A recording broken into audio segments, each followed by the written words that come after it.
Good morning everyone. This is Ram Babu. Welcome to Success Journey TV channel. Mega DSC రాసేటటువంటి biological science ఆస్పిరెంట్స్కి అదేవిధంగా ఏపీలో రాబోయేటటువంటి డిఎస్సికి ప్రిపేర్ అయ్యేటటువంటి school assistant biological science aspirants అందరికీ కూడా ఇంటర్మీడియట్ సంబంధించినటువంటి జెనెటిక్స్ అనేటటువంటిది చాలా కొంచెం హార్డ్గా ఉండేటటువంటి సబ్జెక్టు. మరి హార్డ్గా ఉన్నటువంటి జెనెటిక్స్ని కూడా మీ అందరికి కూడా బాగా సింప్లిఫై చేసి మీకు అర్థమయ్యే విధంగా ఇక్కడ మీకు చెప్పడం జరుగుతుందండి. మీకు ఎక్కడ బయట ఎక్కడైనా సరే చూసినట్లయితే మీకు వివిధ రకాలైనటువంటి ఛానల్స్లు అన్నీ కూడా మీకు పెయిడ్ వర్షన్స్ అనేవి కనిపిస్తుంటాయి. 1-2 క్లాసులు మీకు శాంపిల్గా చూపించి తర్వాత మీకు పెయిడ్ వర్షన్లో అమౌంట్ పే చేయమని చెప్పేసి తీసుకుంటూ ఉంటారండి. కానీ ఇక్కడ మన ఛానల్ మాత్రం ఎలాంటి పెయిడ్ వర్షన్ లేకుండా 100% మొత్తం కూడా ఫ్రీగా ఇక్కడ అందించేటటువంటి ప్రయత్నం చేయడం జరుగుతుందండి. ఎన్ని క్లాసులు చెప్పినా మన ఛానల్లో ఎలాంటి పెయిడ్ వర్షన్ అనేది ఉండదు. కంప్లీట్గా ఇది ఈ ఛానల్ అనేది మన అందరి ఛానల్ అండి. ఇది సక్సెస్ జర్నీ టీవీ ఛానల్ అనేది మన అందరి ఛానల్. దీంట్లో ఎలాంటి ఎవరికి కూడా ₹1 కానీ పైసా కూడా ఇక్కడ ఆశించడం జరగదండి. సో కాబట్టి మీరు చేసేది కేవలం వీడియోని లైక్ చేసి 10 మందికి షేర్ చేసినట్లయితే మీకు అదే మీరు ఇచ్చేటటువంటి పెయిడ్ వర్షన్ అండి. సో కాబట్టి మీ అందరికి కూడా 100% మీకు సిలబస్కి సంబంధించినటువంటి బాటనీ జువాలజీకి సంబంధించినవి మీకు ఎక్కడా కూడా మీకు 100% మీకు కంప్లీట్గా ప్లేలిస్ట్లో పెట్టి మీ ఎగ్జామ్ స్టార్ట్ అయ్యే నాటికి కంప్లీట్గా మీకు చెప్పేటటువంటి ఛానల్ అండి ఇది. మనకి ఇక లేట్ లేకుండా మనం ఈ ఛానల్లోకి వెళ్దామండి. ఇక్కడ ఈరోజు మనం టాపిక్ తీసుకున్నట్లయితే జెనెటిక్స్లో మనం నిన్న కొన్ని టాపిక్స్ గురించి డిస్కస్ చేసామండి. ఈరోజు లింగ సహలగ్న అనువంశికత. సో ఇది టాపిక్ చాలా ఇంపార్టెంట్ టాపిక్ అండి. అదేవిధంగా ఇది కొంచెం కన్ఫ్యూజ్గా ఉండేటటువంటి టాపిక్ అయినప్పటికీ కూడా మీ అందరికీ ఇక్కడే మీకు మీ ముందే నేర్పించే విధంగా ఇక్కడ మీకు చెప్పడం జరుగుతుందండి. కాబట్టి ఇది ఎంత ఈజీ అని మీరు చెప్తారు. కాబట్టి చాలా ఈజీగా ఉంటుంది. అంటే మీరు నేర్చుకునే విధానం ఒక సిస్టమేటిక్గా నేర్చుకుంటే చాలా సింపుల్గా ఈజీగా ఉంటుందండి. మరి ఆ ప్రాసెస్ ప్రకారం నేను మీకు ఎక్స్ప్లెయిన్ చేస్తాను. చూడండి, ఇక్కడ మనకి లింగ సహలగ్న అనువంశికత అంటే ఏంటంటే సెక్స్ లింక్డ్ ఇన్హెరిటెన్స్ అంటారు. లింగ సహలగ్న అనువత లేకపోతే సెక్స్ లింక్డ్ ఇన్హెరిటెన్స్ అంటే మనకి చూడండి, ఇక్కడ మనకి క్రోమోజోమ్లు అనేవి తీసుకున్నట్లయితే క్రోమోజోమ్లు అనేటటువంటివి మనకి 44 శారీరక క్రోమోజోమ్లు plus 44 autosomes plus XX female మనకి తెలుసు. తర్వాత 44 ఆటోజోమ్స్ ప్లస్ XY మేలు. ఓకే, అయితే ఇవి 44 ఆటోజోమ్స్ శారీరక క్రోమోజోమ్లు అనేవి శరీర లక్షణాలని నిర్ణయిస్తాయని చెప్పాము.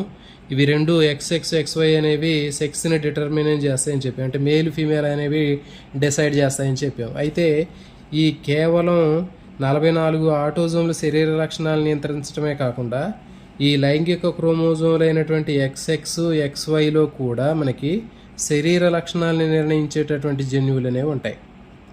అర్థమవుతుంది కదా. ఈ లైంగిక క్రోమోజోమ్లు కేవలం లింగ నిర్ధారణకే కాకుండా ఈ XX XY అనేటటువంటి లైంగిక క్రోమోజోమ్లో సెక్స్ క్రోమోజోమ్లో లింగ నిర్ధారణతో పాటు శరీర లక్షణాలకు సంబంధించినటువంటి జన్యువులు కూడా ఉంటాయండి. శారీరక లక్షణాలని నిర్ణయించేటటువంటి జన్యువులు కూడా ఉంటాయి. ఫర్ ఎగ్జాంపుల్ మనం ఏదైనా ఒక వస్తువును చూడాలి అంటే ఇప్పుడు కంటికి సంబంధించి కంటిలో రెటీనా మీద మనకి దీనికి సంబంధించినటువంటి జన్యువు అనేది ఉంటుంది. అంటే ఎరుపు రంగు కానివ్వండి, తర్వాత తెలుపు రంగు కానివ్వండి, ఇట్లా మనకి ఆకుపచ్చ రంగు కానివ్వండి, ఈ రంగుల్ని చూడడానికి వీటికి సంబంధించినటువంటి రంగును చూసి గుర్తుపట్టడానికి అవసరమైనటువంటి జన్యువులు అనేవి మనకి ఈ X క్రోమోజోముల మీద ఉంటాయండి. X క్రోమోజోముల మీద ఉంటాయి. సో కాబట్టి ఇట్లా మనకి తర్వాత ఇంకోటి హీమోఫీలియా అని చెప్పాను. జనరల్గా మనకి రక్తం గడ్డగట్టడానికి శరీరానికి గాయమైనప్పుడు 5 నుంచి 10 నిమిషాల్లో మ్యాక్సిమం 8 మినిట్స్లో రక్తం అనేది బ్లీడింగ్ ఆగిపోయింది. కానీ కొంతమందిలో రక్తం అనేది గడ్డగట్టదు, చాలా లేట్ అయిపోతుంది. అంటే 5 నుంచి 10 నిమిషాల్లో బ్లీడింగ్ అవుతూ గడ్డగట్టదు. ఈ కంటిన్యూగా బ్లీడింగ్ అనేది జరగడం వల్ల వీళ్ళు రక్తస్రావం అయ్యి చనిపోయే అవకాశం ఉంటుంది. దీన్ని హీమోఫీలియా అని చెప్తారు. హీమోఫీలియా అనేటటువంటి దానికి కారణం ఏంటంటే రక్తంలో ఈ విధంగా రక్తం గడ్డగట్టించడానికి అవసరమైనటువంటి ఒక జన్యువు అనేటటువంటిది మనకి ఈ X క్రోమోజోమ్ మీద ఉంటుంది. సో కాబట్టి ఇవేంటి శరీర లక్షణాలే కదా, మనకి రంగులు చూడటం అనేటటువంటిది కానివ్వండి, లేకపోతే రక్తం గడ్డగట్టడానికి కావాల్సినటువంటి పదార్థం కానివ్వండి, ఇవన్నీ కూడా మన శరీర లక్షణాలకు సంబంధించినవి. సో కాబట్టి శరీర లక్షణాలకు సంబంధించినటువంటి కొన్ని జన్యువులు ఈ ఎక్స్ క్రోమోజోముల మీద ఉండి ఒక తరం నుంచి ఇంకో తరానికి ఆ జన్యువులు అనేవి అనువంశికంగా వస్తూ ఉంటాయి.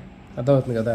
సో ఈ విధంగా ఎక్స్ లైంగిక క్రోమోజోములు XX XY కదా, ఈ XX XY అనేటటువంటి ఈ లైంగిక క్రోమోజోముల ద్వారా కొన్ని లక్షణాలు అనేటటువంటివి ఒక తరం నుంచి ఇంకో తరానికి వస్తూ ఉంటాయి. అయితే ఇక్కడ ఏంటి అంటే మరి స్పెసిఫిక్గా ఏం చెప్తున్నాం అంటే మరి ఈ విధంగా లక్షణాలు వచ్చేటప్పుడు ఫర్ ఎగ్జాంపుల్ మనకి రంగును చూడడానికి ఉపయోగపడేటటువంటిది C అనుకుందాం దీన్ని.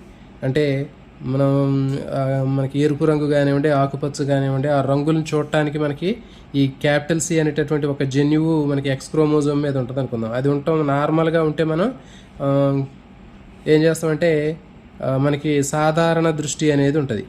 సాధారణ దృష్టి ఉంటుంది, మనకి నార్మల్గా చూడగలుగుతాం మనం. అట్లా కాకుండా ఈ జన్యు అనేది ఒకవేళ మ్యుటేషన్స్ జరిగి దీంట్లో ఉత్పరివర్తనాలు జరిగి ఈ జన్యు అనేది అంతర్గతంగా ఉన్నటువంటి జన్యుగా మారినట్లయితే అప్పుడు మనకి వర్ణాంధత్వం వచ్చింది. వర్ణాంధత్వం, కలర్ బ్లైండ్నెస్ వచ్చిందండి. సో అర్థమైంది కదా. ఇప్పుడు మనకి ఈ లైంగిక క్రోమోజోముల మీద ఇప్పుడు చూపుకు సంబంధించి రంగులను గుర్తుపట్టడానికి సంబంధించినటువంటి ఒక బహిర్గత జన్యువు ఉంటుందండి, C. అయితే ఈ జన్యు అనేటటువంటిది ఏదైనా ఉత్పరివర్తనం చెందినట్లయితే, అంటే ఉత్పరివర్తనం చెందడం అంటే ఫర్ ఎగ్జాంపుల్ దీంట్లో ఉండే నత్రజని క్షారాల్లో ఏదైనా తేడా వస్తే అది ఉత్పరివర్తనం చెందినట్టు. సో కాబట్టి ఈ బహిర్గత జన్యు అనేది సాధారణ దృష్టికి సంబంధించింది.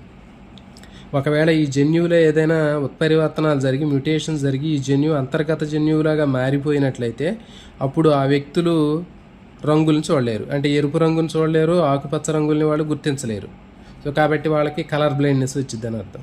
సో కాబట్టి ఇప్పుడు మరి లింగ సహలగ్న అనువంశికత అంటే ఏంటి అంటే లైంగిక క్రోమోజోముల ద్వారా XX XY ఈ లైంగిక క్రోమోజోముల ద్వారా కొన్ని లక్షణాలు అనేటటువంటివి ఒక తరం నుంచి ఇంకో తరానికి అనువంశికంగా సంక్రమిస్తూ ఉంటాయి.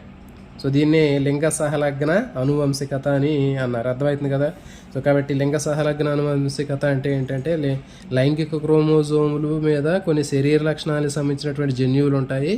ఆ జన్యువులు అనేవి ఒక తరం నుంచి ఇంకో తరానికి వచ్చినప్పుడు వాటికి సంబంధించినటువంటి లక్షణాలు కూడా కనిపిస్తూ ఉంటాయి. మరి ఇక్కడ మనం స్పెసిఫిక్గా ఎందుకు చెప్తున్నాం అంటే ఆ వచ్చేటటువంటి జన్యువులు ఏవైతే ఉన్నాయో ఆ జన్యువులు బహిర్గత జన్యువులు అయినట్లయితే అవి నార్మల్గా ఉంటాయండి. ఇప్పుడు హిమోఫీలియా అని చెప్పినాం, ఆ H అనేటటువంటి జన్యువు ఉన్నట్లయితే మనకి ఎలాంటి హిమోఫీలియా ఉండదు.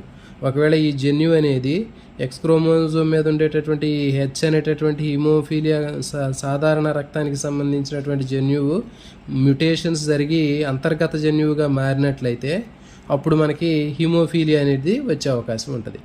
సో ఇది అయితే ఇది ఇంకొక ప్రత్యేకత ఏంటంటే ఈ లింగ సహలగ్న అనువంశికతని క్రిస్ క్రాస్ అనువంశికత అంటారండి. Criss cross అనువంశికత.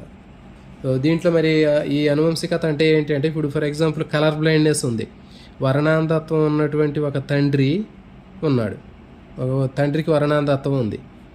ఓకే, మరి వర్ణాంధత్వం ఉన్నటువంటి తండ్రికి ఆ వర్ణాంధత్వం లక్షణం అనేటటువంటిది ఇప్పుడు సాధారణమైనటువంటి ఒక స్త్రీతోటి అతనికి వివాహం అయితే ఇతనికి ఇప్పుడు సాధారణ స్త్రీ ఉంది, ఈమెకి మామూలుగా వర్ణాంధత్వం లేకుండా కలర్ బ్లైండ్నెస్ లేకుండా మామూలుగా ఉంది.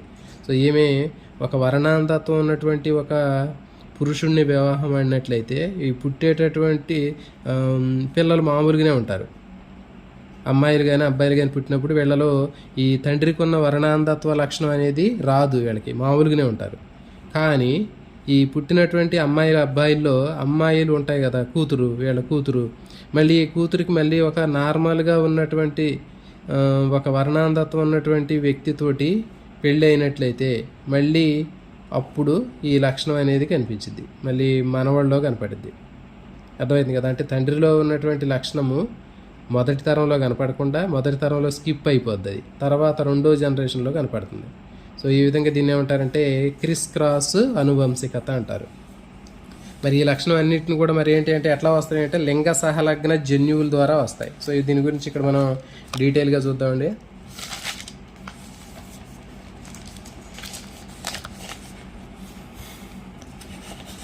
ఇక చూడండి, సెక్స్ లింక్డ్ ఇన్హెరిటెన్స్ అంటారు. అందుకే చెప్తాను మనం, అంటే అనువంశికత అనేది సెక్స్ లింక్డ్ ఇన్హెరిటెన్స్ అంటున్నారు. అంటే లింగ సహలగ్న అనువంశికత అని ఎందుకు అంటున్నారు అనేది ఇక్కడ చూద్దాం. చూడండి, మనకి 44 క్రోమోజోమ్లు, శారీరక క్రోమోజోమ్లు XX ఉంటే ఫీమేల్ అని చెప్పాం. తర్వాత 44 శారీరక క్రోమోజోమ్లు XY ఉంటే మేల్ అని చెప్పాం. అయితే ఈ XX XY క్రోమోజోముల మీద మనకి శరీర లక్షణాలకు సంబంధించినటువంటి జన్యువులు ఉంటాయని చెప్పాం. ఓకే, అదేవిధంగా పురుషుల్లో కూడా XY క్రోమోజోముల్లో శరీర లక్షణాలకు సంబంధించినటువంటి కొన్ని జన్యువులు ఉంటాయి. అయితే చూడండి, ఇప్పుడు స్త్రీలు తీసుకున్నట్లయితే ఇక్కడ ఒక తేడా ఉంటుందండి. స్త్రీలు తీసుకున్నప్పుడు స్త్రీలలో 2 XX క్రోమోజోములు ఉన్నాయి. XXలు 2 ఉంటాయి కదా సేమ్. సో కాబట్టి మరి ఈ ఒక ఎలాంటి జన్యువులు అనేవి 2 ఉన్నాయి. ఈ లింగ సహలగ్న XX క్రోమోజోమ్ మీద ఉండేటటువంటి ఒక జత జన్యువుల్ని X సహలగ్న జన్యువులు అంటారు. అర్థమవుతుంది కదా. X క్రోమోజోమ్ మీద ఉన్నటువంటి ఒక జత జన్యువుల్ని X సహలగ్న జన్యువులు అంటారు. ఇవి స్త్రీల్లో ఉంటాయి. అంటే ఒక లక్షణానికి సంబంధించి ఫీమేల్స్లో 2 జన్యువులు ఉన్నాయండి. ఇక్కడ స్త్రీలలో 2 జన్యువులు ఉన్నాయి. ఎందుకంటే 2 X క్రోమోజోములు ఉన్నాయి కదా లేడీస్లో.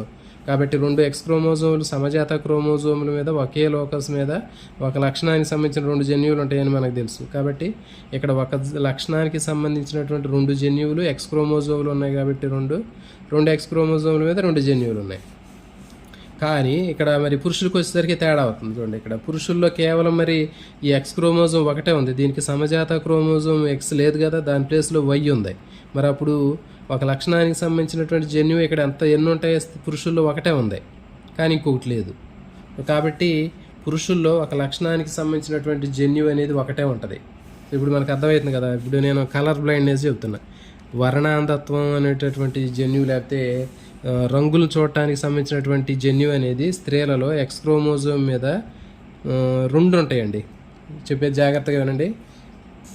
స్త్రీలు తీసుకున్నప్పుడు స్త్రీలలో 2 X క్రోమోజోములు ఉన్నాయి. కాబట్టి ఈ 2 సమజాత క్రోమోజోములు కాబట్టి ఒకే లోకస్లో ఒక లక్షణానికి సంబంధించినటువంటి 2 జన్యువులు ఉన్నాయి. ఇప్పుడు రంగులను చూడటానికి అవసరమైనటువంటి C అనేటటువంటి 2 జన్యువులు ఉన్నాయి స్త్రీలలో. సో ఇట్లా ఉంటే వాళ్ళు ఏంటంటే నార్మల్గా ఉంటారు. వాళ్ళు అంటే చూపు మామూలుగా ఉంటుంది, వర్ణాంధత్వం లేకుండా మామూలు దృష్టి కలిగిన వాళ్ళు ఉంటారు. కానీ పురుషులు తీసుకున్నప్పుడు పురుషుల్లో మరి X క్రోమోజోమ్ ఒకటే ఉంది కదా, Y లేదు కదా. మరి ఒకటే X క్రోమోజోమ్ ఉంది కాబట్టి ఈ X క్రోమోజోమ్ మీద ఈ కలర్కి సంబంధించినటువంటి దృష్టికి సంబంధించినటువంటి ఒక C మాత్రమే, ఒక జన్యువు మాత్రమే ఉంది. మరి దీనికి ఇంకోటి సమజాత క్రోమోజోమ్ లేదు కాబట్టి ఆ లక్షణానికి సంబంధించినటువంటి ఒక జత జన్యువులో ఒకటే ఉంది, ఇక్కడ ఇంకొక జన్యువు లేదు. కాబట్టి పురుషుల్లో ఈ లక్షణం అనేది ఒకే జన్యువు నియంత్రించిద్దండి. గుర్తుపెట్టుకోండి, ఈ లైంగిక క్రోమోజోములు ఇప్పుడు మనం ఏదైతే చెప్పినామో X క్రోమోజోముల మీద ఉండేటటువంటి జన్యువుల్ని X సహలగ్న జన్యువులు అన్నారు. ఇక చూడండి, X క్రోమోజోమ్ మీద ఉన్నటువంటి జన్యువుల్ని X సహలగ్న జన్యువు అంటారు. నెక్స్ట్ Y క్రోమోజోమ్ మీద ఉండేటటువంటి జన్యువుల్ని Y సహలగ్న జన్యువులు అంటారు. కేవలం Y క్రోమోజోమ్ మీద ఉంటాయి కొన్ని, మరి స్త్రీకి ఉండదా Y క్రోమోజోమ్, కాబట్టి దాన్ని Y సహలగ్న జన్యువులు అంటారు. ఇప్పుడు మనకి X సహలగ్న జన్యువులు అండి. ఇవి X సహలగ్న జన్యువుల గురించి తీసుకుంటున్నాం. ఇప్పుడు చెప్పాం మనం, స్త్రీలు తీసుకున్నప్పుడు స్త్రీలలో X క్రోమోజోమ్ మీద రంగుకు సంబంధించి దృష్టికి సంబంధించినటువంటి ఒక బహిర్గత జన్యువు, ఇంకొక బహిర్గత జన్యువులు 2 ఉన్నాయి. 2 బహిర్గత జన్యువులు అనేవి ఉంటే సాధారణంగా ఉంటారండి. వీళ్ళు లేడీస్ సాధారణ దృష్టిని కలిగి ఉంటారు. అసలు ఒకటే గుర్తుపెట్టుకోండి, C అనేది సాధారణ దృష్టికి సంబంధించింది C అనేటటువంటి జన్యువు. ఓకే, అయితే ఈ జన్యువు ఎప్పుడైతే మ్యూటేషన్స్ జరిగి ఉత్పరివర్తనం జరిగి అంతర్గతంగా మారిద్దో అప్పుడు దృష్టిని వాళ్ళు చూడలేరు, రంగుల్ని చూడలేరు. ఓకే, ఇప్పుడు మనకి ఇది అర్థమైంది కదా ఈ కాన్సెప్ట్. పురుషుల్లో ఒక దృష్టికి సంబంధించినటువంటి ఒక జన్యువు ఉంటుంది, అదే స్త్రీలలో అయితే 2 జన్యువులు ఉంటాయి. సో ఆ ఒక్క విషయం మీకు తెలుసుకుంటే మీకు ఈజీగా ఉంటుంది. తర్వాత హిమోఫీలియాకు సంబంధించి కూడా స్త్రీలలో హిమోఫీలియాకు సంబంధించి హిమోఫీలియా లేకుండా సాధారణమైనటువంటి రక్తం గడ్డగట్టేటటువంటి పరిస్థితి ఉన్న వాళ్ళకి బహిర్గత జన్యువు H అనేది ఉంటుంది. ఇంకొక 2 సమజాత క్రోమోజోములు ఉన్నాయి కాబట్టి ఇంకొక దాని మీద కూడా ఇంకొక H ఉంది. 2 హెచ్లు అనే జన్యువులు ఉన్నాయి వాళ్ళకి. వీళ్ళు నార్మల్గా ఉన్నటువంటి వాళ్ళు, అంటే H అనేటటువంటిది సాధారణమైనటువంటి రక్తానికి సంబంధించింది, అంటే హిమోఫీలియా లేనటువంటి పరిస్థితి. ఈ జన్యువు అంతర్గతంగా ఉన్నట్లయితే, మ్యూటేషన్స్ జరిగి అంతర్గతంగా మారినట్లయితే అప్పుడు హిమోఫీలియా వ్యాధి వచ్చింది వాళ్ళకి. అంటే రక్తం గడ్డగట్టదు. ఓకే, ఇప్పుడు మనకి ఇంకా ఇక్కడ చూడండి, బహిర్గత జన్యువు అనేది ఉత్పరివర్తనం చెందితే అంతర్గత జన్యువుగా మారితే అప్పుడు ఏమవుతుందంటే దీనికి సంబంధించినటువంటి కొన్ని లక్షణాలు అనేవి మనకి అవలక్షణాలుగా అనిపిస్తాయి. బహిర్గత జన్యువు అనేది ఎప్పుడు నార్మల్గా ఉంటుందండి, గుర్తుపెట్టుకోండి.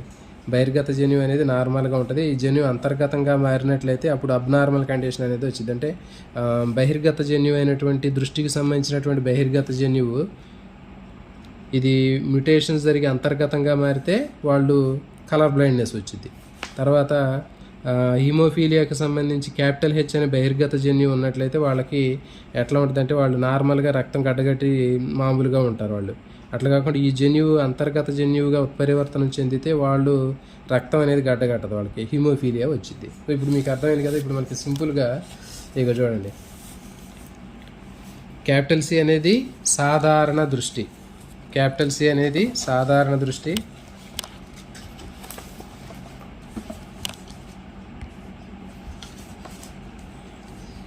స్మాల్ సి అనేది వర్ణాంధత్వం, గుర్తుపెట్టుకోండి. అంతర్గత జన్యువు అనేది వర్ణాంధత్వానికి సంబంధించింది. తర్వాత ఇక్కడ హెచ్ అనేది తీసుకుంటే హిమోగ్లోబిన్కి సంబంధించినటువంటిది, హిమోఫీలియాకి లేనటువంటిది క్యాపిటల్ హెచ్. ఇది సాధారణ వ్యక్తులు. నో హిమోఫీలియా లేనటువంటి వాళ్ళు క్యాపిటల్ హెచ్ జన్యువు ఉంటారు. ఒకవేళ ఈ జన్యువు అనేది బహిర్గత జన్యువు మ్యుటేషన్ జరిగి అంతర్గత జన్యువుగా మారితే అప్పుడు వాళ్ళకి హిమోఫీలియా వచ్చింది. సో ఇప్పుడు దృష్టి కూడా అంతే చెప్పింది. క్యాపిటల్ సి అనేటటువంటి జన్యువు సాధారణ దృష్టి కలిగినటువంటి వాళ్ళు ఉంటారు. కాబట్టి ఒకవేళ లేడీస్ అయినా జెంట్స్ అయినా ఇది ఒక జన్యువుని మనం తీసుకున్నట్లయితే అది బహిర్గత జన్యువు ఏంటి అంతర్గత జన్యువు ఏంటి అనేది తెలిస్తే మనకి ఈజీగా వచ్చిందండి. ఇవి రెండు కూడా సేమ్ ఉంటాయి. ఇటువంటి హిమోఫీలియా కానీ వర్ణాంధత్వం కానీ రెండు కూడా సేమ్ ఉంటాయి, మీకు ఈజీగా ఉంటుంది. ఇప్పుడు ఈ లెసన్ అయిన తర్వాత మీరే ప్రాక్టీస్ చేస్తే మీకు కూడా చాలా ఈజీగా వచ్చింది. క్యాపిటల్ సి అనేది వర్ణాంధత్వం. ఓకే, ఇప్పుడు ఇక చూడండి, మనకి ఎవరు ఏ లక్షణాలు కలిగి ఉంటారనేది మీకు ఇక్కడే మీకు అర్థమైపోద్దండి. ఇక్కడ మీకు సింపుల్గా దీనికి సంబంధించినటువంటిది ఈజీగా అసలు ఎట్లా వచ్చింది అనేది కూడా మీకు అర్థమైంది. ఇక్కడ ముందుగా ఫీమేల్ తీసుకుందాం. లేడీస్లో మనకి ముందు క్రోమోజోములు రాసుకోవాలండి. XX ఉంటాయి లేడీస్లో. ఓకే, అయితే లేడీస్లో మనకి 3 రకాలైనటువంటి కండిషన్స్ ఉంటాయి. ఇక చూడండి, లేడీస్లో ముందు క్రోమోజోములు XX ఉంటే లేడీస్. ఇక్కడ మరి 2 క్రోమోజోములు ఉన్నాయి కాబట్టి ఈ 2 క్రోమోజోముల్లో కలర్కి దృష్టికి సంబంధించినటువంటి జన్యువు క్యాపిటల్ సి అనుకున్నాం. ఇది క్యాపిటల్ సి 2 ఉన్నాయి. వీళ్ళు ఎట్లా ఉంటారు? సాధారణ దృష్టి. చూడండి, క్యాపిటల్ సి అనేది సాధారణ దృష్టి, అర్థమవుతుంది కదా. స్మాల్ సి అనేది వర్ణాంధత్వం. ఇక్కడ క్యాపిటల్ సి అనేది సాధారణ దృష్టి, అంటే 2 జన్యువులు ఉన్నట్లయితే సాధారణ దృష్టి. మనకి తెలుసు కదా ఏ లక్షణానికైనా. ఇప్పుడు బఠానీ మొక్కలో క్యాపిటల్ టీ ఉంటే పొడవు కదా. సో ఇక్కడ కూడా మనకి క్యాపిటల్ సి ఉంది కాబట్టి సాధారణ దృష్టి కలిగినటువంటి స్త్రీ. ఇక్కడ సాధారణ దృష్టి స్త్రీ. ఈ పైన 2 దృష్టికి సంబంధించినవి అండి, కింద 2 లింగానికి సంబంధించినవి, మేలా ఫీమేల్ అనేది. నెక్స్ట్ ఇంకొక రూపం XX లేడీసు. తర్వాత ఒక క్యాపిటల్ సి సాధారణ దృష్టి, ఒక సి స్మాల్ సి. ఇది ఏంటంటే కలర్ బ్లైండ్నెస్కి సంబంధించిన జన్యువు. మరి 2 జన్యువులు ఉన్నప్పుడు ఆ లేడీస్ ఎట్లా ఉంటారు చెప్పండి? మనకి తెలుసు, బఠానీ మొక్కల్లో క్యాపిటల్ టీ స్మాల్ టీ ఉన్నప్పుడు ఆ మొక్క ఎట్లా ఉంది? దీనిలాగే ఉంది, అంటే పొడవు లక్షణం కలిగినటువంటిదే ఉంది. ఇక్కడ కూడా అంతే. బహిర్గత జన్యువు ఏ లక్షణాన్ని కలిగి ఉంటే ఆ లక్షణమే ఉంటుంది ఇక్కడ.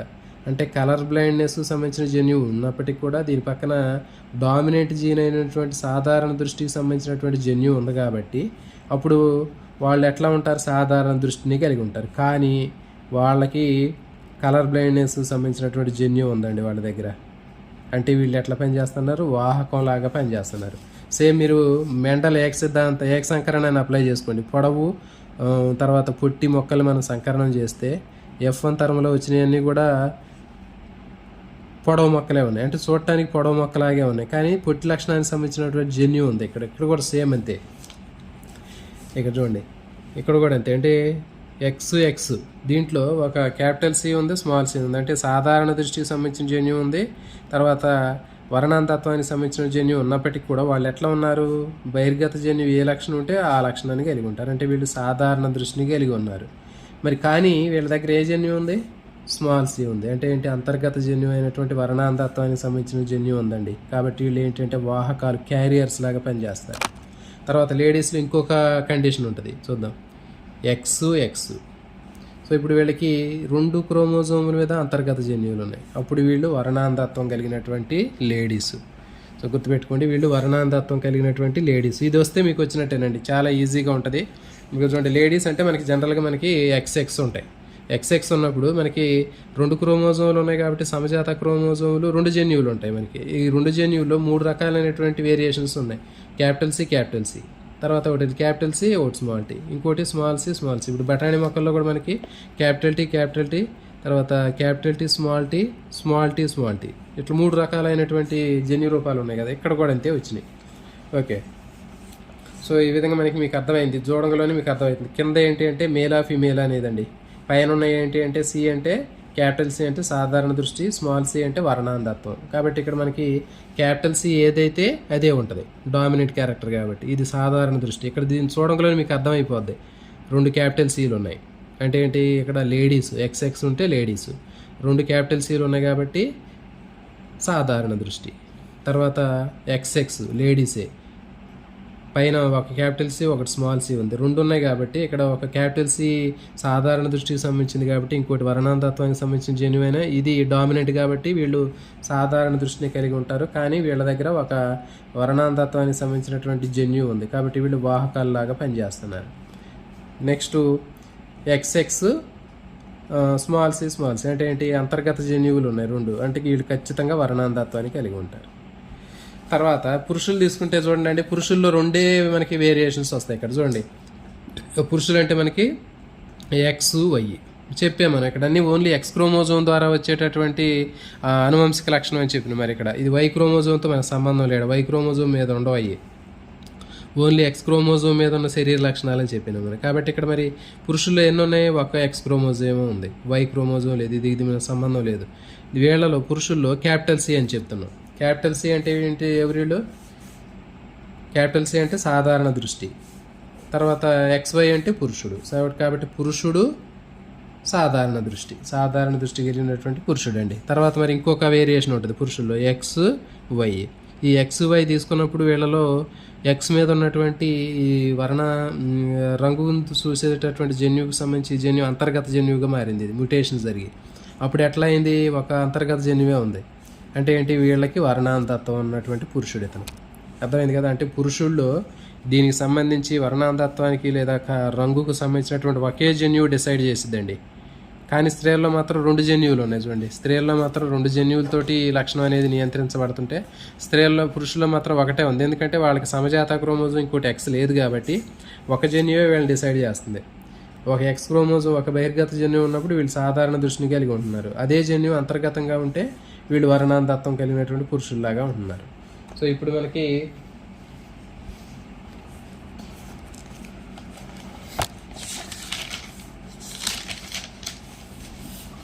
ఈ అనువంశికత అనేది ఒక తరం నుంచి ఇంకో తరానికి ఎట్లా వచ్చింది అనేది చూద్దామండి, చాలా ఈజీగా ఉంటుంది. చూడండి, ఇక్కడ మీరే చెప్తారు. ఇప్పుడు ఒక సాధారణ దృష్టి కలిగినటువంటి తల్లి అంటే లేడీ తీసుకుందాం, ఒక సాధారణ దృష్టి కలిగినటువంటి స్త్రీని తీసుకుందాం. స్త్రీ మనం అనగానే సాధారణ దృష్టి అంటే మనకి మామూలుగా వాహకం కాకుండా ఉన్నటువంటి స్త్రీ అంటే ఏంటి, XX లేడీస్. సాధారణ దృష్టి అంటే ఏంటి, క్యాపిటల్ సి అంటే సాధారణ చూపు సంబంధించింది. ఓకే, మరి అయితే ఇక్కడ మనం 2 సాధారణ దృష్టి అంటే ఇక్కడ క్యాపిటల్ సి పెట్టాలండి. ఒకటి స్మాల్ సి తీసుకుంటే అది వాహకం అయింది, ఇక్కడ నేను వాహకం అట్లా అసలు ఎలాంటి దీనికి సంబంధం లేనటువంటి సాధారణ స్త్రీ క్యాపిటల్ సి ఉన్నాయి. ఈ స్త్రీ ఒక వర్ణాంధత్వం ఉన్నటువంటి పురుషుణ్ణి వివాహం చేసుకుంది. పురుషుని వివాహం చేసుకుంటే మరి వర్ణాంధత్వం ఉన్నటువంటి పురుషుడికి ఏముంటుంది చెప్పండి, XY. ఇక వైతో మనకు సంబంధం లేదు, ఓన్లీ Xే ఉంది. X అంటే ఇప్పుడు దీని మీద మనకి వర్ణాంధత్వం అంటే ఆ క్యాపిటల్ సి మ్యూటేషన్ జరిగి అంతర్గత జన్యువుగా మారితే మనకి ఇక్కడ వర్ణాంధత్వం వచ్చిందని చెప్పాం కదా. కాబట్టి పురుషుల్లో స్మాల్ సి ఉన్నట్లయితే అంతర్గత జన్యువు ఉంటే అతనికి వర్ణాంధత్వం ఉన్నట్టు. ఇప్పుడు వీళ్ళకి మ్యారేజ్ జరిగినప్పుడు వీళ్ళకి పుట్టినటువంటి పిల్లల్లో కూతురు కుమారులు చూద్దాం. ఇవి చూడండి, ఈ 2 మనకి మ్యాచింగ్ చేయటమేనండి. ఒకటి దీనికి, ఇంకోటి ఇట్లా దీనికి, ఈ 2 దీనికి ఇట్లా మ్యాచింగ్ చేస్తే ఇక్కడ చూడండి, ఇక్కడ మనకి మేలా ఫిమేలా చూసుకుంటాం, పైన ఆ లక్షణం కూడా చూస్తున్నాం మనం కలర్కి సంబంధించింది. ఇక చూడండి, XX ఉందంటే ఏంటి, లేడీ అంటే కూతురు. తర్వాత పైన ఒక X మీద ఇక చూడండి, ఈ తల్లికి దగ్గర ఉన్నటువంటి సాధారణ దృష్టికి సంబంధించినటువంటి జన్యువు, తర్వాత పురుషుల్లో వర్ణాంతత్వానికి సంబంధించినటువంటి అంతర్గత జన్యువు ఇక్కడికి వచ్చాయండి. ఒకటి క్యాపిటల్ సి ఉంది, ఒకటి స్మాల్ సి వచ్చింది. సో ఇప్పుడు ఎట్లా ఉన్నట్లా వాహకం లాగా ఉంటుంది, అంటే చూడటానికి సాధారణ దృష్టిలోనే ఉంటుంది. విజన్ మాత్రం నార్మల్గానే ఉంటుంది, కానీ ఆ దగ్గర ఒక వర్ణాంతత్వానికి సంబంధించినటువంటి జన్యు అనేది దగ్గర ఉంది, అంతర్గత జన్యు ఉంది దగ్గర.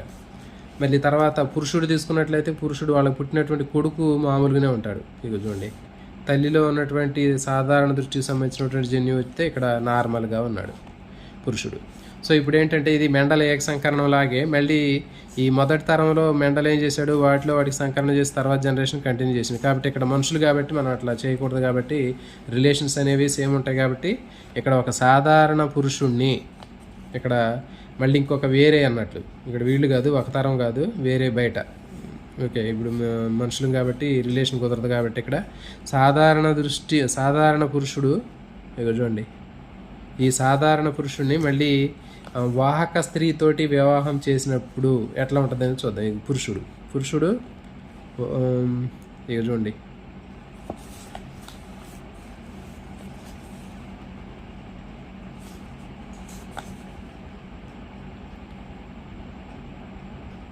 ఇది క్యాపిటల్ సి.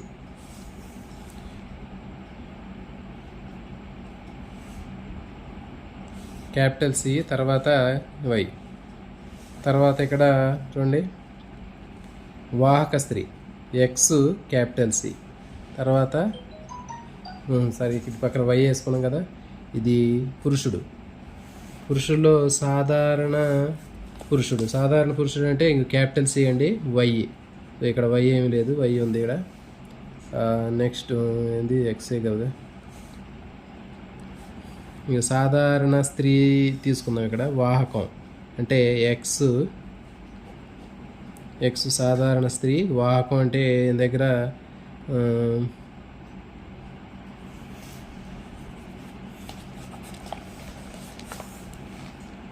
సాధారణ పురుషుడు.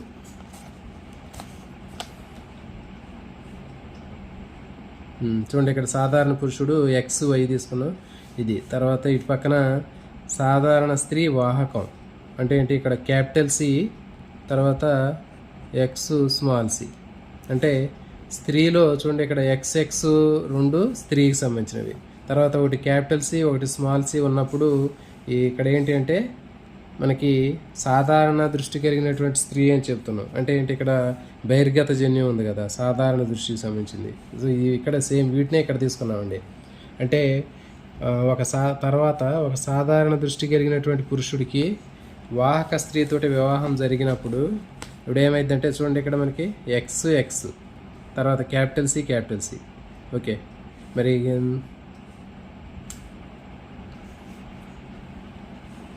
ఇది స్మాల్ సి కదా, ఇది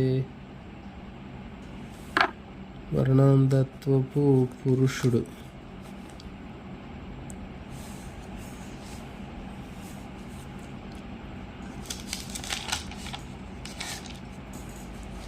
ఇది వీటికి సంబంధించింది మళ్ళీ ఒకసారి తర్వాత ఎక్స్ప్లెయిన్ చేస్తానండి. ఇక చూడండి మనకి ఇక్కడ ఈ వర్ణాంతత్వం తండ్రిలో ఉన్నటువంటి లక్షణం అనేటటువంటిది మొదటి తరంలో కనపడలే. ఇక్కడ పురుషుడు అంటే కొడుకుల్లో కనపడకుండా మళ్ళీ సెకండ్ జనరేషన్లో మనవడికి వస్తుంది ఇక్కడ లక్షణం. సో కాబట్టి దీన్ని ఏమంటారంటే క్రిస్ క్రాస్ అనువంశికత అంటారు. దీన్ని క్రిస్ క్రాస్ అనువంశికత అంటారు. అంటే వర్ణాంతత్వం ఉన్నటువంటి తండ్రిలో ఉన్నటువంటి లక్షణం అనేటటువంటిది మొదటి తరంలో ఉన్నటువంటి వాళ్ళకి ఎవరికి రాదు. అంటే ఏంటి, సాధారణ స్త్రీ ఉంటుంది, తర్వాత వాహకంలాగా ఉంటుంది. అదే పురుషుడు తీసుకున్నట్లయితే పురుషుల్లో సాధారణ పురుషుడు ఉంటారు. అంటే మొదటి తరంలో ఎలాంటి లక్షణం కనపడదు, తర్వాత మళ్ళీ ఇదే లక్షణాలు ఉన్నటువంటి వాళ్ళ మధ్య మళ్ళీ వివాహం చేసినప్పుడు మనకి రెండవ తరంలో మనకి సాధారణ కుమార్తె సాధారణ కుమారులు ఉంటారు.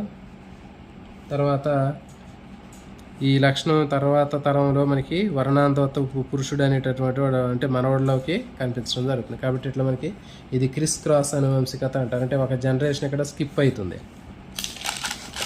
ఇక్కడ మనకి ఇంకా తీసుకున్నట్లయితే ఈ కాంబినేషన్స్లో మనకి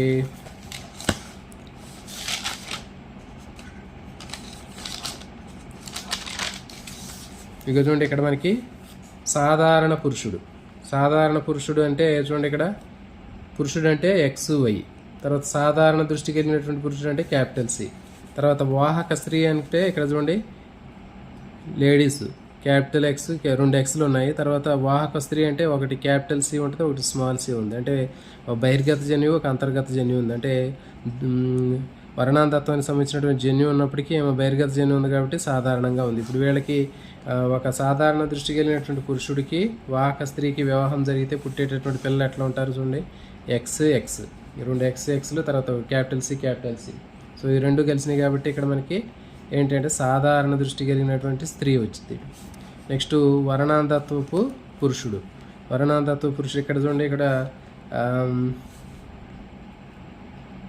ఎక్స్ అంతర్గత జన్యువు, తర్వాత వై, కాబట్టి ఇక్కడ వర్ణాంతత్వం ఉన్నటువంటి పురుషుడు వస్తున్నాడు. అంటే ఒక సాధారణ దృష్టి కలిగినటువంటి పురుషుడికి వాహక స్త్రీకి వివాహం జరిగితే పుట్టేటటువంటి వాళ్ళు సాధారణ స్త్రీలు ఉంటారు, తర్వాత వర్ణాంతత్వ పురుషులు ఉంటారు. నెక్స్ట్ సాధారణ దృష్టి కలిగినటువంటి పురుషుడికి వర్ణాంతత్వం కలిగినటువంటి స్త్రీకి వివాహం జరిగితే మనకి ఇవన్నీ కూడా చూడండి సేమ్ ఏముండదు, మనకి కాంబినేషన్ మనకి తెలిస్తే సరిపోద్ది. సాధారణ దృష్టి అంటే చూడండి పురుషుడు అంటే ముందు XY రాసుకోండి పురుషుడు, తర్వాత సాధారణ దృష్టి అంటే ఏంటి క్యాపిటల్ సి రాసుకోండి, ఇక మనకి ఒకటే ఉంటుంది పురుషుడు అంటే.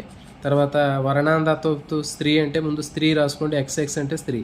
మరి 2 ఉన్నాయి కాబట్టి వర్ణాంతత్వం అంటే ఏంటి అంటే ఇగో అంతర్గత జన్యువులు, రెండు అంతర్గతంగా ఉంటే వర్ణాంతత్వపు స్త్రీ. మరి ఇక్కడ మనం క్యాపిటల్ సి ఒకటి రాసినాం అనుకోండి, అప్పుడు ఏమైందంటే సాధారణ దృష్టి కింద పోద్ది కానీ వాహకం అయింది అప్పుడు. సో కాబట్టి స్త్రీకి వర్ణాంతత్వం రావాలంటే 2 అంతర్గత జన్యువులు ఉండాలండి.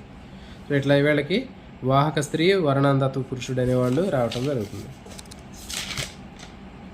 సో కాబట్టి ఇక్కడ మనకి చూడండి ఈ కాంబినేషన్స్ మళ్ళీ ఒకసారి మీకు చెప్తే ఈజీగా ఉంటుంది.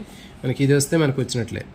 అంటే పురుషుడికి 2 కాంబినేషన్లు ఉంటాయండి, XY. తర్వాత స్త్రీలు తీసుకుంటే స్త్రీల్లో 3 కాంబినేషన్లు ఉంటాయి, X ఒకటి, X ఇంకొకటి, X 3 కాంబినేషన్. ఇప్పుడు పురుషుడికి తీసుకున్నట్లయితే పురుషుల్లో క్యాపిటల్ సి ఉంది, ఒక జన్యు ఉంది. క్యాపిటల్ సి అంటే వీళ్ళు ఏంటి, ఇది పురుషుడు తర్వాత ప్లస్ సాధారణ దృష్టి క్యాపిటల్ సి కాబట్టి క్యాపిటల్ సి అనేది సాధారణ దృష్టికి సంబంధించింది. తర్వాత పురుషుడికి వర్ణాంతత్వం రావాలి అంటే ఏంటి, ఈ జన్యువు అంతర్గతంగా ఉంటే వాళ్ళకి పురుషుడు ప్లస్ వర్ణాంతత్వం. తర్వాత స్త్రీలు తీసుకుందాం, పురుషుల్లో 2 ఉంటాయండి. ఇక స్త్రీలు తీసుకున్నప్పుడు స్త్రీలలో X 2 ఉన్నాయి. తర్వాత క్యాపిటల్ సి అనేటటువంటిది ఉంటే స్త్రీ ప్లస్ సాధారణ దృష్టి. తర్వాత క్యాపిటల్ సి స్మాల్ సి, స్త్రీ ప్లస్ ఇదేంటి వాహకం సాధారణ దృష్టి చెప్తాను కదా. క్యాపిటల్ సి అనేది సాధారణ దృష్టికి సంబంధించింది కాబట్టి స్త్రీ సాధారణ దృష్టి కలిగినటువంటి స్త్రీ కానీ వాహకం లాగా ఉంటుందేమో. తర్వాత స్త్రీకి వర్ణాంతత్వం రావాలంటే 2 అంతర్గత జన్యువులు ఉన్నప్పుడు స్త్రీ ప్లస్ వర్ణాంతత్వం వచ్చింది కాబట్టి ఇది. సో ఇక్కడ మీకు ఇక చూడండి, ఇక్కడ క్రిస్ క్రాస్ అనువంశికతకు సంబంధించి ఇది మీకు ఇక్కడ ఉంటుందండి. ఇక చూడండి సాధారణ తల్లి అంటే మనకి స్త్రీ అంటే X ఓకే. తర్వాత XX. తర్వాత వీళ్ళు సాధారణత అంటే క్యాపిటల్ సి ఓకే. మరి వర్ణాంతత్వపు తండ్రి అంటే XY కదా, వర్ణాంతత్వం అంటే ఈ జన్యువు అంతర్గతంగా ఉంది. సో కాబట్టి తండ్రిలో ఉన్నటువంటి వర్ణాంతత్వపు లక్షణం అనేది మొదటి తరంలో కనపడకుండా అది స్కిప్ అయిపోయి తర్వాత సెకండ్ జనరేషన్లో కనపడిద్ది. సో దీన్ని క్రిస్ క్రాస్ అనువంశికత అంటారు. అంటే ఇప్పుడు బఠానీ మొక్కల్లో మనకి మొదటి తరంలో పొట్టి లక్షణానికి సంబంధించినటువంటి లక్షణం అనేది మొదటి తరంలో కనపడకుండా, జనక తరంలో ఉన్న పొట్టి లక్షణం మొదటి తరంలో కనపడకుండా F2 జనరేషన్లో కనపడింది కదా. సో అట్లా ఊహించుకోండి ఇక్కడ మీకు. కాబట్టి ఇక్కడ వర్ణాంతత్వం తండ్రికి ఉన్నటువంటి వర్ణాంతత్వ లక్షణం, జనక తరంలో తండ్రికి ఉన్న వర్ణాంతత్వ లక్షణం అనేది మొదటి తరంలో కనపడకుండా వాళ్ళు నార్మల్గానే ఉంటారు కొడుకు కూతురులు, కానీ కూతురు మాత్రం వాహకంలాగా ఉంటుంది. ఇక్కడ వాహకంలాగా ఉంటుంది ఎందుకంటే వర్ణాంతత్వానికి సంబంధించినటువంటి తండ్రి నుంచి వచ్చినటువంటి జన్యం ఉంది కాబట్టి ఆమె వాహకంలాగా ఉండి, తర్వాత ఈ వాహక కుమార్తె మళ్ళీ సాధారణ కుమారుడిని వివాహం చేసుకున్నప్పుడు, అంటే సాధారణ కొడుకు అంటే మళ్ళీ సాధారణంగా అంటే వర్ణాంధత్వం లేనటువంటి వ్యక్తిని వివాహం చేసుకున్నప్పుడు మళ్ళీ ఏమవుతుందంటే వాళ్ళకి తర్వాత తరంలో F2 జనరేషన్లో వర్ణాంధత్వ లక్షణం అనేది వస్తుంది. అంటే ఏంటి, మనవడు తండ్రిలో ఉన్నటువంటి లక్షణం కొడుకులో రాకుండా మనవడికి వస్తుంది. అంటే వాహక కుమార్తె ద్వారా తండ్రిలో ఉన్నటువంటి లక్షణం వాహక కుమార్తె ద్వారా మనవడికి రావటాన్ని లింగ సహలగ్న అనువంశికత అంటారండి. దీన్నే క్రిస్ క్రాస్ అనువంశికత అంటారు. అడ్డుదెడ్డ దాటవేత అనువంశికత, లేకపోతే తరం దాటివేత అనువంశికత అంటారు. సో ఇది దీనికి సంబంధించిందండి. అయితే ఇక్కడ మనకి చూడండి, ఎక్స్ సహలగ్న అంతర్గత అపస్థితి. ఇది మానవుడి కంటిలో ఉన్నటువంటి రెటీనాలో ఎరుపు ఆకుపచ్చ రంగుల్ని గుర్తించే శంకు కణాలు ఉంటాయని చెప్పాము. వర్ణాంధత్వం కలిగినటువంటి వాళ్ళు ఎరుపు ఆకుపచ్చ రంగులు లేదా నీలం వర్ణంలో ఏదో రంగుల్ని 3 రంగుల్ని వాళ్ళు గుర్తించలేరండి. వర్ణాంధత్వంలో ఎరుపు రంగుని గుర్తించలేకపోతే ప్రోటోనోపియా అంటారండి, ఇది ఇంపార్టెంట్. తర్వాత డ్యూటిరోనోపియా, ఆకుపచ్చ రంగును చూడలేకపోతే దాన్ని డ్యూటిరోనోపియా అంటారు. నెక్స్ట్ ట్రైటనోనోపియా, నీలం రంగును చూడలేకపోతే దాన్ని ట్రైటనోపియా అంటారు. ఈ 3 ఇంపార్టెంట్ అండి, గుర్తుపెట్టుకోండి. ప్రోటోనోపియా, డ్యూటరోనోపియా, ట్రైటనోనోపియా అంటే ఎరుపు రంగును చూడలేకపోతే ప్రోటోనోపియా, ఆకుపచ్చ రంగును చూడకపోతే డ్యూటరోనోపియా, తర్వాత నీలి రంగును చూడలేకపోతే ట్రైటనోనోపియా. ఇవి తర్వాత వీటికి సంబంధించినటువంటి జన్యువులన్నీ కూడా అంతర్గత జన్యువులు ఎక్స్ క్రోమోజోమ్ మీద ఉంటాయని చెప్పిన. సాధారణ దృష్టి కలిగినటువంటి ఒక సమయుగ్మజ స్త్రీ వర్ణాంధత్వం కలిగినటువంటి పురుషుని వివాహమైనట్లయితే కుమారులు సాధారణంగా ఉంటారు. కానీ కుమార్తెలు వర్ణాంధత్వ బహిర్గత జన్యువు ఉండే ఎక్స్ క్రోమోజోమ్ను తల్లి నుంచి, అంతర్గత జన్యువుని తండ్రి నుంచి పొంది విషమయుగ్మజ స్థితిని కలిగి ఉంటారు. వీరు వర్ణాంధత్వ జన్యువులకు వాహకాలుగా ఉంటారు. సో ఇదేనండి మొత్తం కూడా మీకు కాన్సెప్ట్ అర్థమైపోయింది కదా. ఈ విధంగా మీరు చేసినట్లయితే మీకు ఈజీగా వచ్చింది ఇది. అంటే ఇక్కడ మనం ఏం తీసుకోవాలంటే మళ్ళీ వీళ్ళని ఇక్కడ తీసుకోవాలి. వాహక కుమార్తె సాధారణ పురుషుడిని తీసుకున్నట్లయితే మనకి ఈజీగా కాంబినేషన్ అనేది రావటం జరుగుతుంది. వాహక కుమార్తె ఒకసారి చూద్దాం.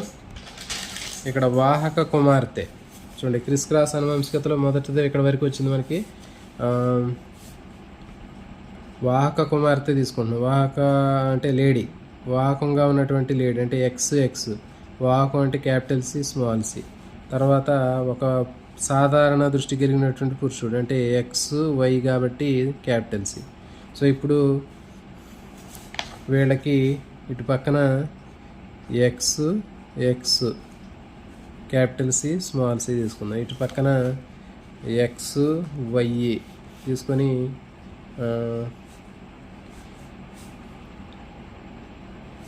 ఏం తీసుకున్నాం మనం, వాహక కుమార్తె సాధారణ కదా, ఇది వాహక కుమార్తె, ఇది క్యాపిటల్ సి స్మాల్ సి. తర్వాత సాధారణ దృష్టి కలిగినటువంటి పురుషుడు, ఒకటి సాధారణ దృష్టి, ఇది పురుషుడు. కాబట్టి ఇప్పుడు తీసుకున్నట్లయితే మనకి ఇంకా చూడండి ఎక్స్ క్యాపిటల్ సి, తర్వాత ఇది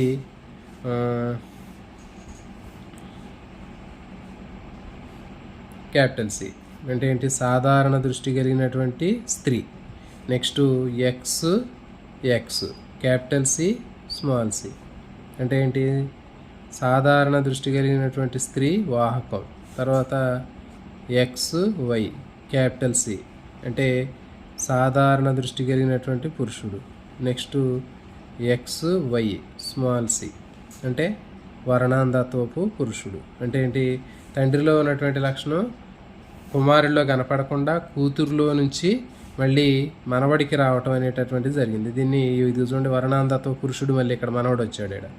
కాబట్టి దీన్ని క్రిస్ క్రాస్ అనువంశికత అని చెప్తారు.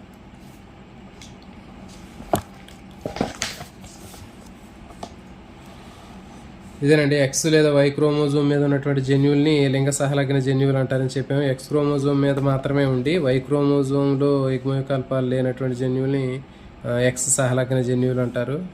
అయితే వీటి యుగ్మ వికల్పాలు పురుషులకి అర్ధ యుగ్మజంగాను స్త్రీలకు సమయుగ్మజాలుగా ఉంటాయి. అంటే ఏంటి, పురుషుల్లో ఇప్పుడు చూడండి, అర్ధ యుగ్మజం అంటే పురుషుల్లో అర్ధ యుగ్మజంగా ఉంటుంది. అంటే ఎక్సే ఉంది, వై ఇంకో ఎక్స్ లేదు. ఇప్పుడు వై ఉంది కాబట్టి దీన్ని అర్ధ యుగ్మజం అంటారు. 2 ఉంటే స్త్రీల్లో సమయుగ్మజం అండి. కానీ పురుషుల్లో ఒక ఎక్సే ఉంది కాబట్టి దాన్ని అర్ధ యుగ్మజం హెమిజైగస్ అంటారు. నెక్స్ట్ వై క్రోమోజోమ్ పై మాత్రమే ఉండి ఎక్స్ క్రోమోజోమ్పై యుగ్మవికల్పాలు కలిగి ఉండని జన్యువుల్ని వై సహలగ్న జన్యువులు అంటారు. వై క్రోమోజోమ్ మీద ఉండే జన్యువులు వై సహలగ్న జన్యువులు అంటారు. ఇది కేవలం పురుషుల్లో మాత్రమే ఉంటాయి. వీటిని మొత్తం హోలాండ్రిక్ జన్యువులు అంటారు. నెక్స్ట్ ఇంకా కొన్ని ఏంటంటే XY క్రోమోజోమ్లో సమజాత భాగం అనేటటువంటిది ఉంటుందండి. దానిలో XY సహలగ్న జన్యువులు అంటారు. అంటే ఇక్కడ మనకి కొంచెం XY క్రోమోజోమ్లో ఇది X ఇది Y క్రోమోజోమ్లో అయినా కానీ దీంట్లో ఒక చిన్న భాగము X క్రోమోజోమ్లో ఉండేటటువంటి భాగం Y క్రోమోజోమ్లో ఉండే భాగం సేమ్ ఉంటుంది. దాన్ని ఏమంటారంటే XY సమజాత భాగంలో ఉండేది XY సహలగ్న జన్యువులు అంటారు. కాబట్టి మానవుడిలో లింగ సహలగ్న ఆనువంశికత అనేది X సహలగ్న ఆనువంశికత Y సహలగ్న ఆనువంశికత ద్వారా జరుగుతుంటుంది. సో దీంట్లో మనకి వర్ణాంధత్వము తర్వాత హీమోఫీలియా అనేవి వీటికి సంబంధించినవి. చూడండి నెక్స్ట్ హీమోఫీలియా తీసుకున్నట్లయితే హీమోఫీలియా అనేటటువంటిది కూడా X సహలగ్న అంతర్గత జన్యువులు కలిగినటువంటి అపాస్థితి అండి ఇది. మరి వీళ్ళలో నిరవధికంగా రక్తం అనేది గడ్డగట్టకపోవడం జరుగుతుంది. హిమోఫీలియా కలిగినటువంటి వ్యక్తులు రక్తస్కందనం ఆలస్యంగా జరగటం వల్ల వీళ్ళు మరణించే అవకాశం ఉంటుంది. మరి హిమోఫీలియా 2 రకాలుగా ఉంటుంది. Haemophilia A, haemophilia B. Haemophilia Aలో మొత్తం ఏ రకంలో 80%, తర్వాత B రకం 20% మంది విస్తరించి ఉంటారండి. ఏ రకం వాళ్ళు ఎక్కువగా ఉంటారు, B రకం వాళ్ళు 20% ఉంటారు. మరి ఇది హిమోఫీలియా A అనేది యాంటీ హిమోఫీలిక్ కారకము లేదా ఫ్యాక్టర్ 8 A అనేది 8వ కారకం లోపం వల్ల వచ్చింది. గుర్తుపెట్టుకోండి, హిమోఫీలియా A అనేది 8వ రక్తం గడ్డగట్టడానికి అవసరమైనటువంటి 8వ కారకం లోపం వల్ల వచ్చింది. తర్వాత హిమోఫీలియా B అనేది 9వ కారకం లోపం వల్ల వచ్చింది. Plasma thromboplastin antecedent 9th factor. B అనేది 9th ఫ్యాక్టర్ లోపం వల్ల వచ్చింది. సో ఇదండి సేమ్ ఇది కూడా అంతే. హిమోఫీలియా కూడా మనకి ఇక్కడ మీకు కండిషన్స్ ఇక్కడ వేస్తున్నా, దీన్ని బట్టి మీరు ఈజీగా అర్థం చేసుకోవచ్చు. స్త్రీ తీసుకుందాం. స్త్రీలలో మనకి 3 కండిషన్స్ ఉంటాయని చెప్పి XX, ఇంకోటి XX, XX 3 రకాలైనటువంటి కండిషన్స్ ఉంటాయి. పురుషుల్లో 2 వేసుకుందాం, XY, ఇంకోటి XY 2 ఉంటాయి. ఇప్పుడు వీళ్ళలో హిమోఫీలియాకి సంబంధించినటువంటిది తీసుకుందాం. క్యాపిటల్ H అనుకుందాం. అంటే ఏంటి, వీళ్ళకి హిమోఫీలియా లేకుండా నార్మల్గా ఉన్నవాళ్ళు వీళ్ళు. తర్వాత ఇంకో క్యాపిటల్ H ఉంది, ఇంకోటి స్మాల్ H ఉంది. సో మరి ఎట్లా ఉంటే వాళ్ళు ఎట్లా ఉన్నట్టు అంటే ఒకటి హిమోఫీలియా లేనటువంటి జన్యువు, హిమోఫీలియా ఉన్న జన్యువు. ఈ 2 జన్యువులో బహిర్గత జన్యువు ఏది అంటే హిమోఫీలియా లేకుండా సాధారణంగా ఉన్నవాడు. కాబట్టి వీళ్ళు సాధారణంగా ఉంటారు, కానీ హిమోఫీలియా సంబంధించినటువంటి జన్యువు ఉంటుంది ఈ లేడీ దగ్గర. నెక్స్ట్ ఇంకోటి లేడీస్కి హిమోఫీలియా రావాలంటే కంపల్సరీగా 2 అంతర్గత జన్యువులు ఉండాలండి. ఒక జన్యువు ఉంటే వాహకంగా మాత్రమే ఉంటారు, ఎందుకంటే డామినేట్ జీన్ ఉంది కాబట్టి వాళ్ళ దగ్గర. వాళ్ళు 2 అంతర్గత జన్యువులు ఉన్నప్పుడే వీళ్ళకి హిమోఫీలియా వచ్చింది. అదే పురుషులు తీసుకున్నట్లయితే పురుషుల్లో దీనికి సమానమైనటువంటి X క్రోమోజోమ్ లేదు కాబట్టి వీళ్ళలో క్యాపిటల్ H ఉంటే వీళ్ళు నార్మల్గా ఉన్నటువంటి పురుషులు, హిమోఫీలియా లేని పురుషులు.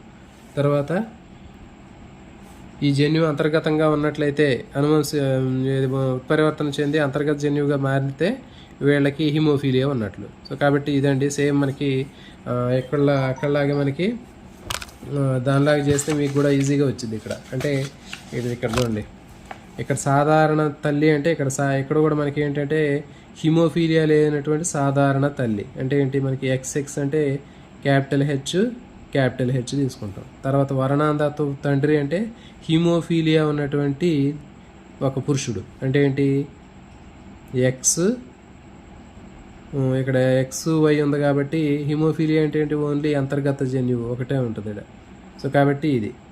సో ఇప్పుడు చూడండి, ఇక్కడ ఒక సాధారణ హిమోఫీలియా లేనటువంటి ఒక స్త్రీకి ఒక హిమోఫీలియా ఉన్నటువంటి పురుషుడితోటి వివాహం అయినప్పుడు వీళ్ళ పుట్టేటటువంటి కూతురు కుమార్తెలు ఎట్లా ఉంటారంటే వాళ్ళకి హిమోఫీలియా ఉండదు, కానీ కుమార్తెలు వాహకాల్లాగా ఉంటారు, కొడుకులు మామూలుగా ఉంటారు. మరి వాహకంగా ఉన్నటువంటి కుమార్తె వాళ్ళ తండ్రి దగ్గర ఉన్నటువంటి హిమోఫీలియా సంబంధించినటువంటి జన్యువు ఉంది దగ్గర. ఓకే, ఈ X కదా, తర్వాత క్యాపిటల్ H ఉంది, తర్వాత స్మాల్ H ఉంది. అంటే వీళ్ళు హిమోఫీలియా లేనటువంటి జన్యువు, హిమోఫీలియా ఉన్న జన్యువు ఉంది కాబట్టి వీళ్ళు వాహకంగా ఉన్నారు, ఒక హిమోఫీలియా జన్యువు ఉంది వీళ్ళ దగ్గర. మళ్ళీ ఈ హిమోఫీలియాకి వాహకంగా ఉన్నటువంటి స్త్రీ ఒక సాధారణ పురుషుడితోటి వివాహం అయినప్పుడు ఆ లక్షణం అనేటటువంటిది తర్వాత వాళ్ళ కొడుకు వచ్చింది. అంటే ఏంటి, తండ్రిలో ఉన్నటువంటి హిమోఫీలియా లక్షణము కూతురు ద్వారా మనవాడికి వచ్చింది. సో దీన్ని ఏమంటారంటే క్రిస్ క్రాస్ అనువంశికత అంటారు. సో దీన్ని లింగ సహలగ్న అనువంశికత అంటారండి. సో ఇది దీనికి సంబంధించిందండి. నేను చెప్పినటువంటి కాంబినేషన్స్ ఒకసారి మీరు చూసుకున్నట్లయితే మీకు సేమ్ ఈజీగా ఉంటుంది. ఇదంతా కూడా ఇంకా మనకి ఇంకొంచెం డీటెయిల్స్ ఉన్నాయి దీంట్లో, అవన్నీ కూడా మీకు నెక్స్ట్ సెషన్లో కూడా చెప్దాము. ఓకే అండి, థ్యాంక్ యూ ఫర్ వాచింగ్.